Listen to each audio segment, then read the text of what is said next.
Okay, thank you very much. I think we've arrived on time with our panel discussion, more or less. So it's time to take questions from the audience.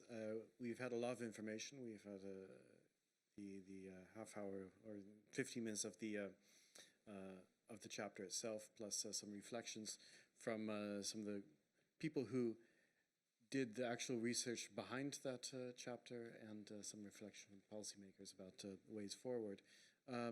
Anyone from the audience would care to ask a question?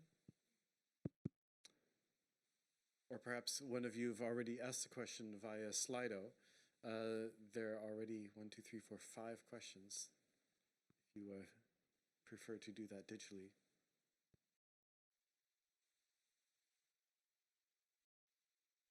No?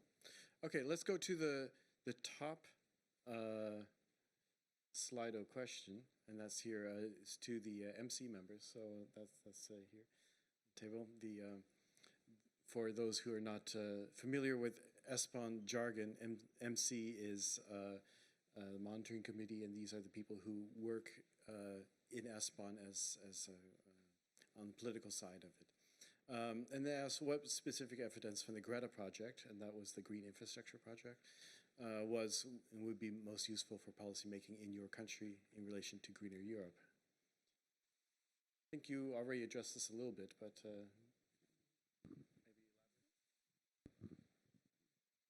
you mean the question to the MC members? Okay, I feel I'm sitting for exams. Somebody here wants to see how good we do our work at the monitoring committee. Okay, so of course you don't expect me to know the Greta project by heart, huh? No way. But what Hema said before, and I found it quite useful, and I think it's really important, is that when we talk about green infrastructure, and allow me to add blue infrastructure all the time, well, there are impediments, as she mentioned, and this is a challenge how to incorporate green and blue infrastructure into spatial planning. And I think this is a point that the Greta project approaches in a very understandable and in a very understandable way, and this is something that we have to take back to our special planners, to the correspondent ministry, and make them understand that, okay, the one does not exclude the other. Having green and blue infrastructure does not mean that we can't have special planning, or we are going to ruin, to have benefits on the one hand, but ruin the environment or cause other kind of problems or social problems or whatever on the other hand.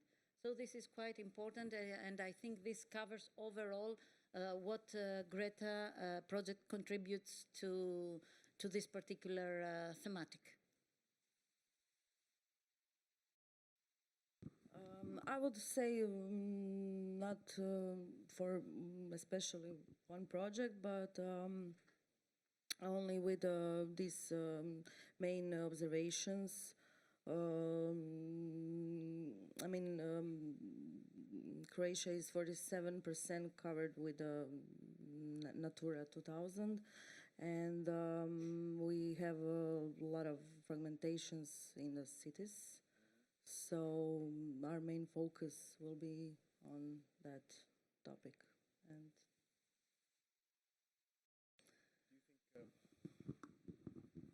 do you think the European perspective adds anything to be able to see that these things extend over borders and to use benchmarks at the EU level? Because you're working, of course, with probably national concepts and national plans, and maybe the information you get from ESPON might look slightly different. Do you think that this adds a new dimension, or do you think that the people in Croatia might be critical of ESPON? What is your take on this?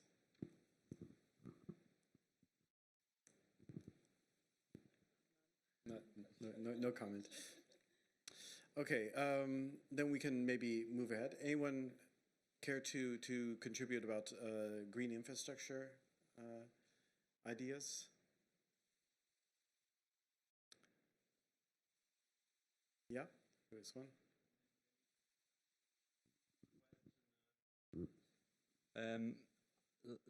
Since I'm working for the Swiss, a Swiss MC member for the Federal Office for Spatial Planning, so I'm in between, in between policy making and research. So my question, especially to the researchers, what is your experience when it comes to bringing your research or knowledge to policymakers? How does that happen, and where do you feel that maybe there is some improvement needed?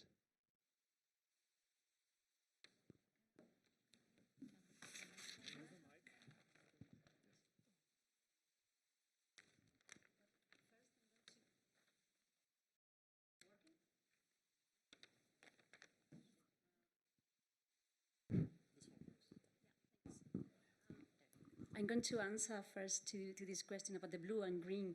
Just to clarify that in Greta we incorporated the inland green, I mean all the rivers and wetlands and so on, and not the coastal areas. So I'm fully agree with you, but it was not within the service that we developed for ESPON. So it's something for the next call.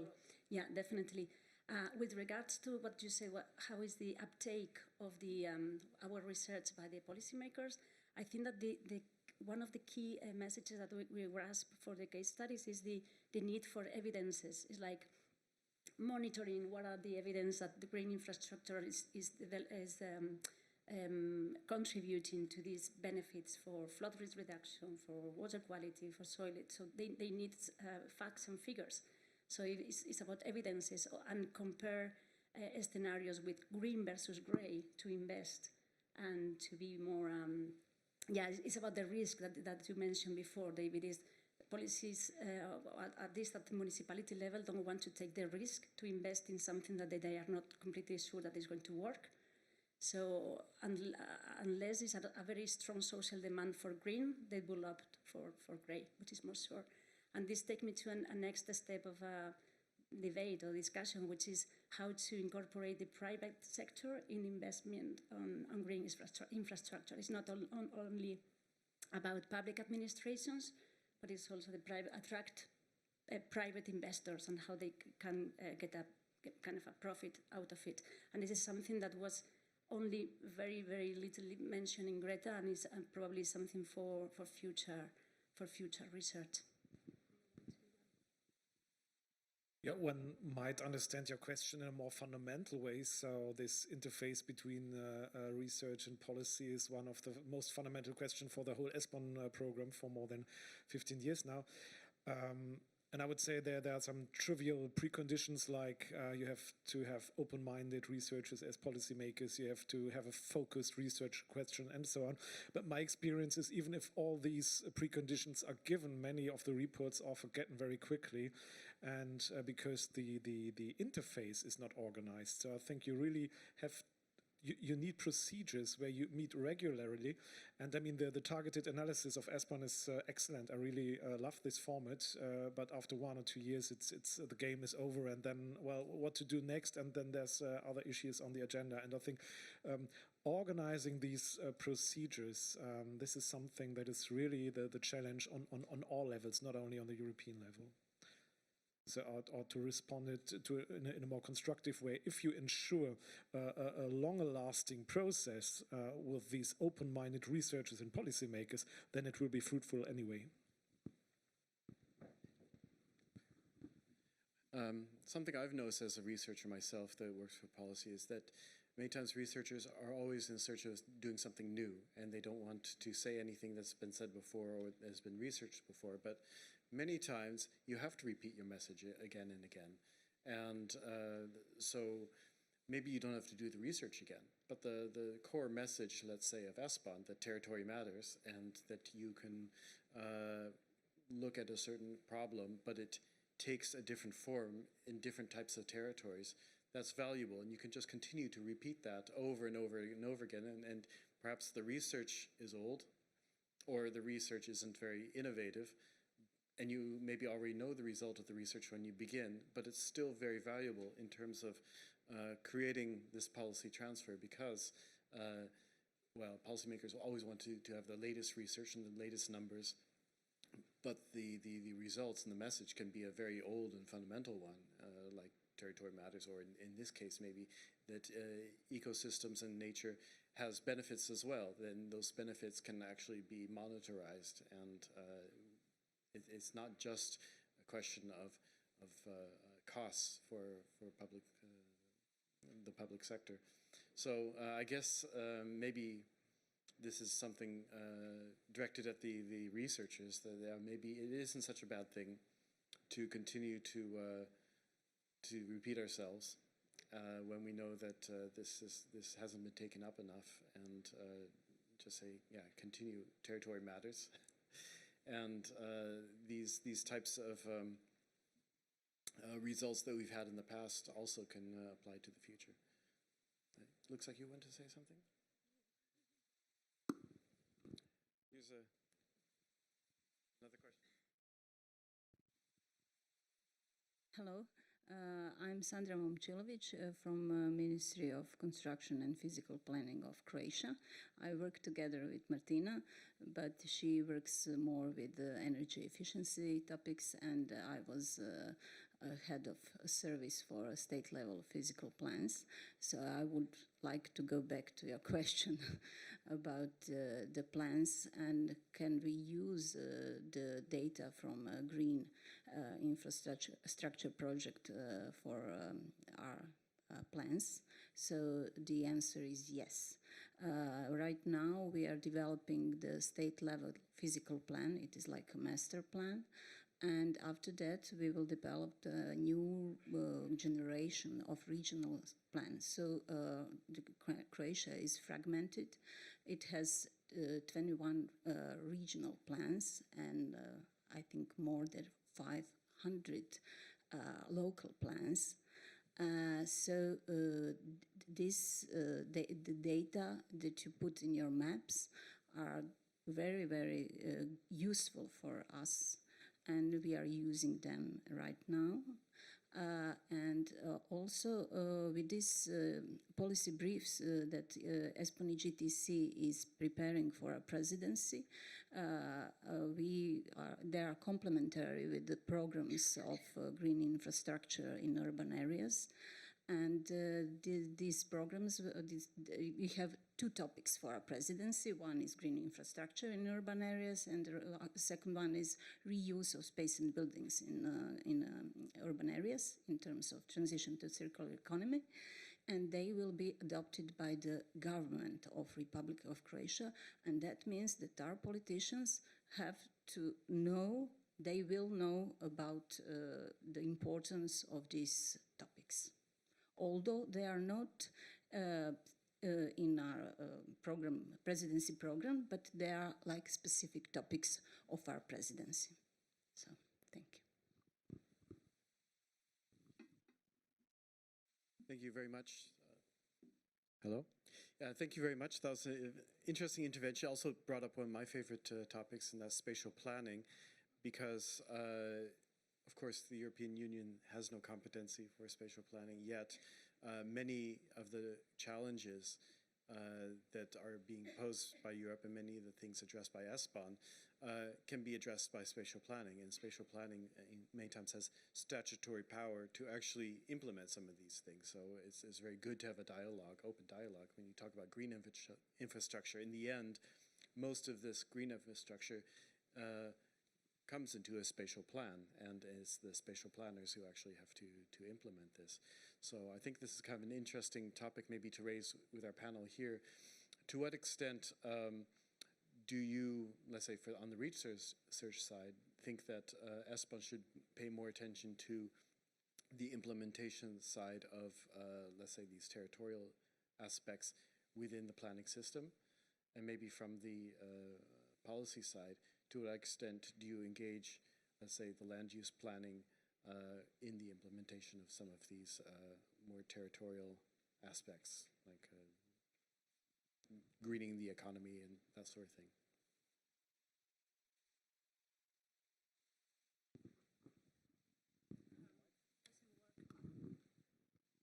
This is a really difficult one, so I'm going to just say some ideas and see what happens, because I think it's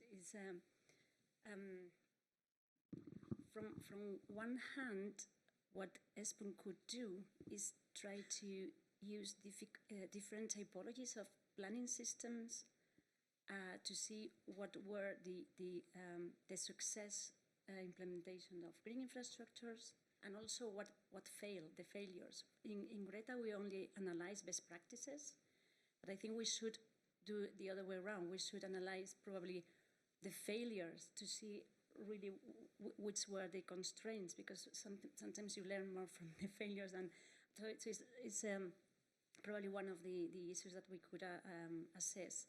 And in different planning systems, because we find out the Mediterranean countries work completely different due to probably land use policies than northern countries, and the Eastern European works completely different. It's a cultural planning. So probably we need to analyze these different typologies and learn from the failures. This could be one of ideas to, and also just to a second idea, the scale matters. It's not the way we analyze green infrastructure on national, regional, and local level change completely. The benefits are different. The roles for managing and maintaining and make decisions are different. So probably a scale and types of systems, planning systems.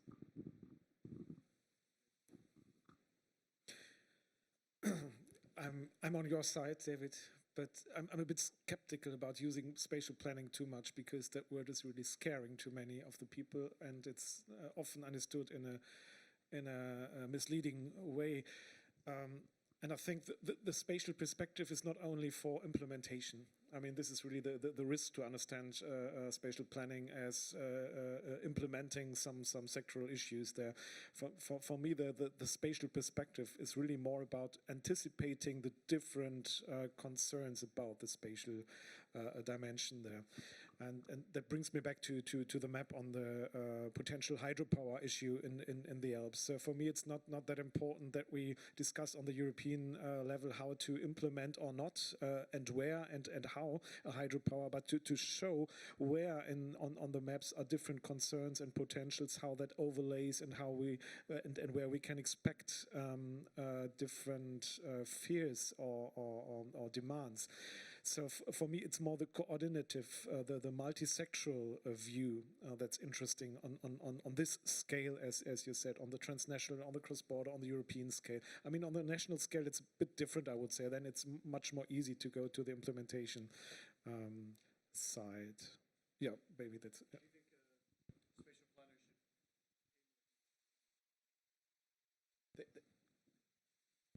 In your opinion, should spatial planners at the national level pay more attention to ESPON? Do you think that's a blind spot?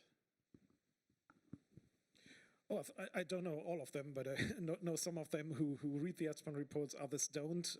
The question is more, what can we do about those who don't know ESPON? How can we improve dissemination activities? How can we involve them in European procedures? And this is a question for the contact points and for the outreach department. And Ilona has commented on this morning already. I mean, we still have a language that's too difficult. We have this interface problems about expectations, and yeah, I mean, after 20 years of ESPON and European spatial development, one could have expected to be already further, but well, we are taking step by step, and it's more complex than we anticipated 20 years ago, I would say. I don't know in the end.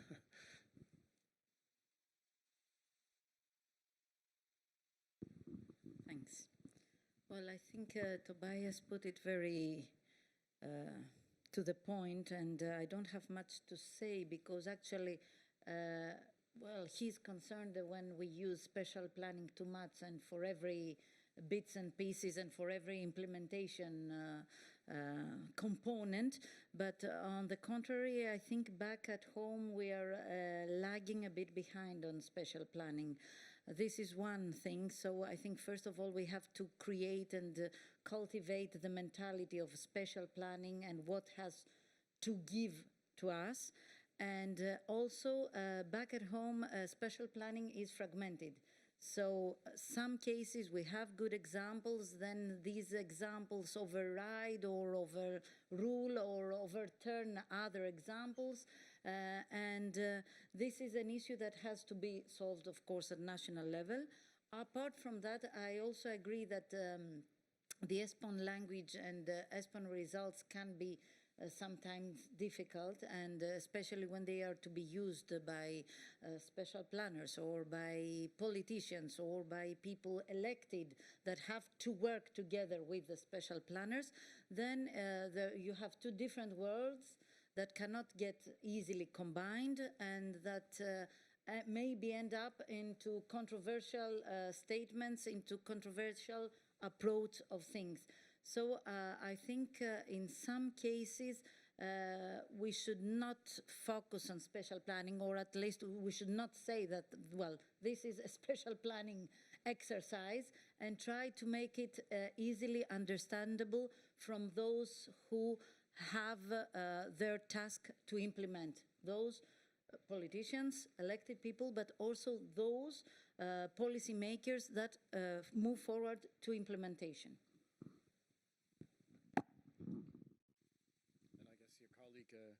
Brought this up, okay, for Croatia.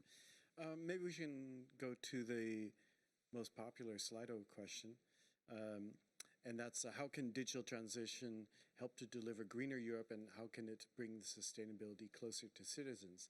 And this sounds very nice, and I can imagine all these citizens coming up with very innovative, nice ideas, and we were also told, I think, earlier that this should be made more democratic, and the energy production, for example, more decentralized and democratic. That sounds very nice. On the other hand, there are many vested interests that are very centralized and powerful, and they would also argue that it's very efficient to do this in a centralized, organized way. Can this digital transition really offer something new? Can it, let's say, bring power back to, let's say, ordinary citizens and be a countervailing power for this? Anyone want to kick off this off with an opinion? Tobias, you seem to... Yeah, I don't want to monopolize the discussion, but yeah, it's really an interesting question, I think. I mean, it's trivial to say that digitalization has a great potential as a cross-cutting tool for greening the world. It starts with a better information flow on transportation issues, and it goes to medical issues in sparsely populated areas where you can have consultation hours on the computer. And it goes to visitors' guidance in the Alps, saying, well, in February, don't use this way because there's some environmental issue there, but in March it's okay again, and you see it on your map. So it's endless to say where you have environmental or green issues that you can improve and implement via digital tools. And that brings me a bit back to the discussion of this morning, where we talked about smart cities, and well, smart cities is fine, but more like the smart part than the cities part, because I think we really have to talk about smart regions. And if you want on smart cohesion or digital cohesion, because the Alpine case is a very interesting one. So if you want to use these potentials of digital transition also in the rural parts, then it's completely different than in the urbanized or metropolitan places like New York, Paris and Amsterdam, what we heard this morning. And there we have to really take care that we take this into account. So my answer to this question would be we can use the potentials only if we have a territorial approach. So that sounds like a bit blah blah, but what's the difference? This morning we heard that we will soon have 80% of the people in cities. That's true, and in cities it's easy to have this blue color of accessibility to the internet, so that's organizable, I would say. But you can have a country where you have 80% people living in the city where the internet and digital issues are perfect, and still you can have 80% of the territory where you do not have any internet or digital tools, and this is the digital divide that can be very hard. And if you talk about the Alpine region that I showed in the map, perhaps that digital divide can really make a difference if it's contributing to greening the territory, or if it contributes to metropolization and to polarization in the end. Is linked with one of your ideas about the depopulated areas.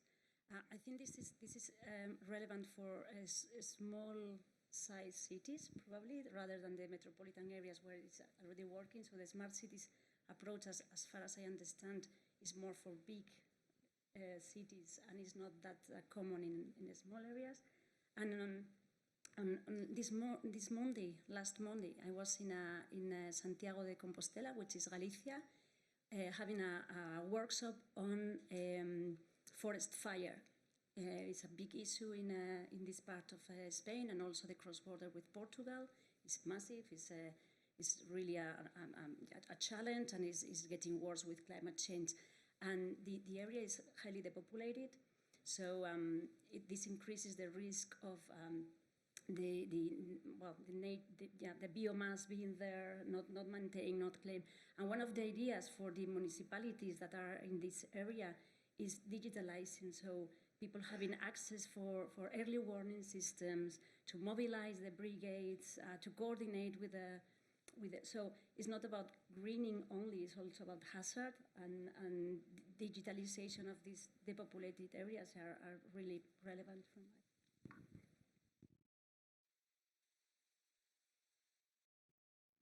And perhaps it could have some impact on agriculture as well, because agriculture is also a very big environmental polluter, and maybe through some smart technologies, digitalization, information about those pollutants, it could also improve that as well. So I guess there's work to do in the rural areas as well as urban areas.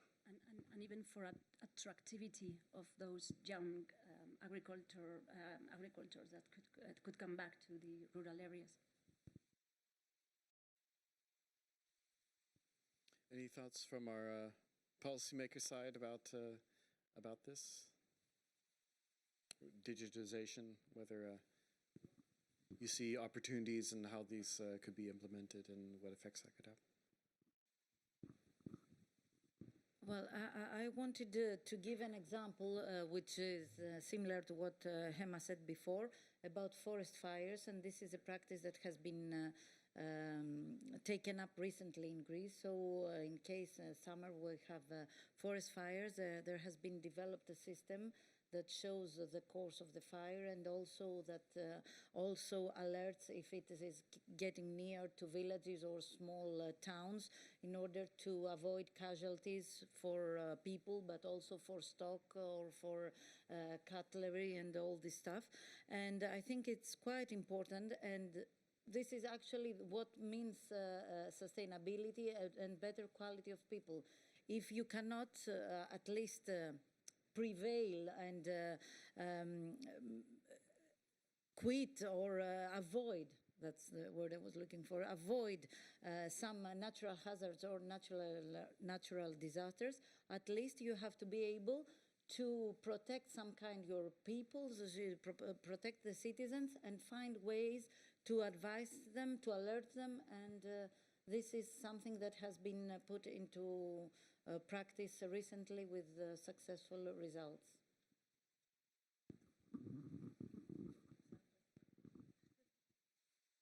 Any other questions? People maybe from other areas of Europe who have examples of how digitalization can be implemented for sustainability issues, greening issues, maybe from a bottom-up way that's maybe not necessarily in cities? No? Yes? Just to give a short idea of an answer to the question, so Maarten van Schie, also a PBL colleague of David. I think that one of the ways that nature might, or that digitization might help, is with just databases of examples, like ways that nature is being used creatively or whatever, because then it gives ideas, and I think this spread of ideas might be a good way to inspire. So that's the one thing that I can think of how digitization might actually help make Europe more sustainable and greener. Because in the end, it has to influence people's actions. Digitization itself is not going to make the world greener. So even if you're in a very remote area, you still, through the digitization, have access to all these practices, and maybe you learn about some excellent practice in another region which is similar to your region, but maybe very far away. Okay, good. Yeah, and that ties into the, let's say, the ecological services idea too. Okay. Let's see, should we take another Slido question? Let's see, how are we doing on time? Oh, well, we have enough for maybe one last question on Slido. Let's see what we have.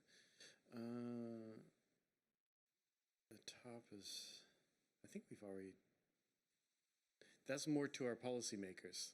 Maybe if we take the top, do you think of all these concepts that you've heard quite a few from the chapter that was presented, and some here on the panel discussion. What do you think you're going to take home the most, that you think, this is something that I can really tell my colleagues at home, this is what I learned at ESPON about how we should improve greening from a more territorial perspective, for more European perspective, thinking away borders. Your biggest takeaway?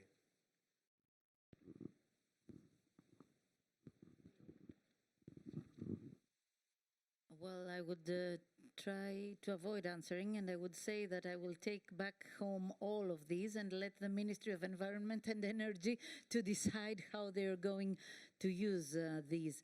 But apart from that, I think that the more important thing is that we have to approach green infrastructure in a positive way,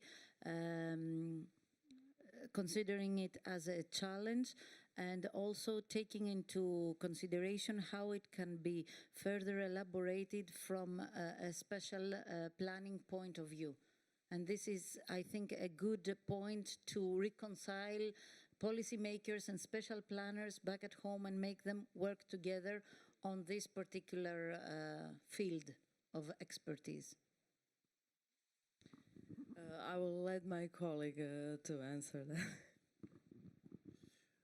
I'm curious about Croatia, about the interface between, let's say, spatial planning and the territorial perspective, and whether ESPON can help form a bridge between this. Yes.